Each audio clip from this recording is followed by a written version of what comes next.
Bienvenue à tous sur TV5 Monde. Merci de nous rejoindre sur la chaîne francophone pour vivre la 5e étape qui part de Nsélé direction Maison Blanche. Encore une étape courte et nerveuse où les coureurs auront besoin de rassembler toutes leurs énergies.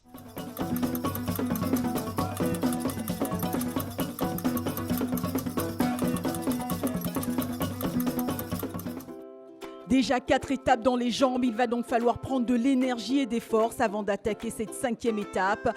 Prendre des forces, se déstresser, mais surtout pour les Congolais tenter quelque chose, eux qui ne se sont pas encore illustrés depuis le début du tour. Ils ont enchaîné quelques épreuves de haut niveau qui permet à ces coureurs d'être compétitifs aujourd'hui. Il leur manque encore un petit peu, il leur manque quelque chose pour pouvoir se confronter aux équipes européennes, mais ça va dans le bon sens. Il y a une nette évolution des coureurs congolais. Ils ont des jeunes coureurs qu'il faut continuer à former et je pense que dans très peu de temps, on pourrait très bien les retrouver aux avant-postes. Et en attendant aux avant-postes, il y a lui, Dervan, qui porte le jaune depuis la fin de la 2e étape. Le départ de cette 5e étape est donc donné avec pour certains coureurs l'une des dernières occasions de s'illustrer. Dès l'entame de la course, le maillot jaune et ses lieutenants se mettent aux avant-postes, histoire de mettre d'entrée la pression sur les autres coureurs.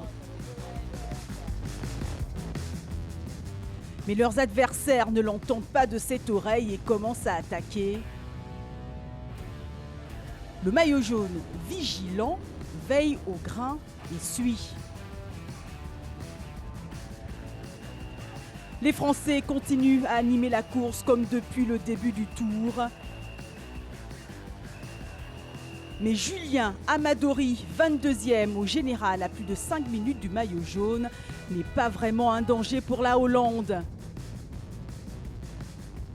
Lucas von Koll non plus, raison pour laquelle le groupe maillot jaune laisse partir l'Allemand qui accuse un retard de 18 minutes au général. Mais derrière, c'est l'orgueil congolais qui se réveille. Oscar Eveya Etoun sort du peloton et se met à la chasse de l'échappée. 33e au général, le Congolais a très peu de chances de bousculer le maillot jaune, mais sur ses terres, Oscar Eveya Etoun veut marquer cette avant-dernière étape. Malheureusement, il ne résistera pas très longtemps au retour du peloton, emmené par le coéquipier du maillot jaune qui le rattrape. Mais autre sursaut d'orgueil avec Ludovic Kabamba qui produit une accélération violente et sort du peloton. Mais les coéquipiers du maillot jaune sont encore là et le reprennent.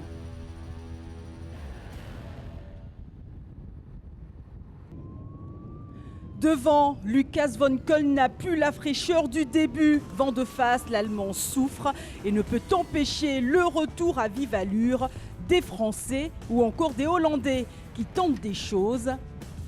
Mais le maillot jaune n'est jamais bien loin et le peloton se reforme toujours, malgré les nombreuses attaques qui animent la fin de course et qui provoque une cassure avec à l'intérieur dans le groupe de tête le maillot jaune.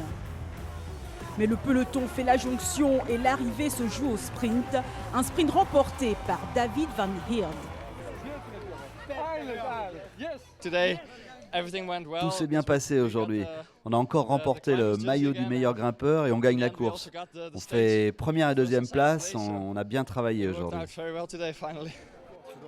C'est la joie dans le camp hollandais qui remporte l'étape et conserve le maillot jaune sur les épaules de Pils Dervan. Le Français Alexis Tourtelot, vainqueur de l'étape d'hier, est 3e. Au classement général, David Van Heerd conserve la 2e place et toujours à 39 secondes de son coéquipier, le leader. Dès demain, le tour revient à Kinshasa. Kinshasa, ville étonnante et détonnante qui peut nous réserver chaque jour de nombreuses surprises. L'étonnante Kinshasa, c'est aussi ça, de l'art dans tous les coins de rue. Kinlabel, comme on l'appelle, et ses habitants qui transpirent l'art dans tous ses états.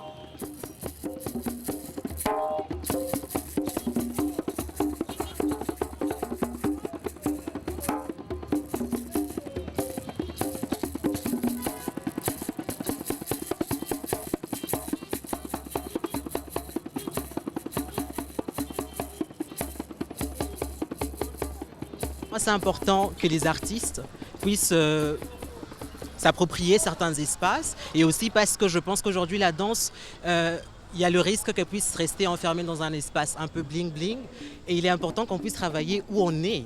Et donc ce sont ces espaces ici avec du sable, avec de l'eau, ce sont des choses qu'on peut avoir gratuitement et pour moi c'est important que la danse aussi s'impose dans de tels espaces. Ça devient assez cliché de se dire que la danse contemporaine appartient ou devrait être vue que par une classe des élites. Je pense que c'est faux parce que la danse contemporaine ou la danse en général ou l'art, c'est une question de sensibilité. On peut toucher tout le monde. Et donc cette performance, par exemple, à Lubumbashi, a été présentée dans un village où des gens ne connaissent même pas l'existence de la danse contemporaine. Pourtant, ils ont été touchés par ce qu'ils ont vu. C'est une expression extrêmement authentique pour la ville.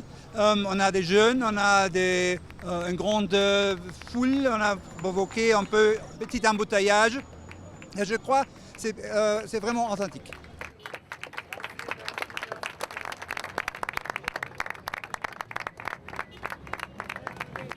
Le tour continue bien évidemment sur tv5monde.com mais également sur les réseaux sociaux.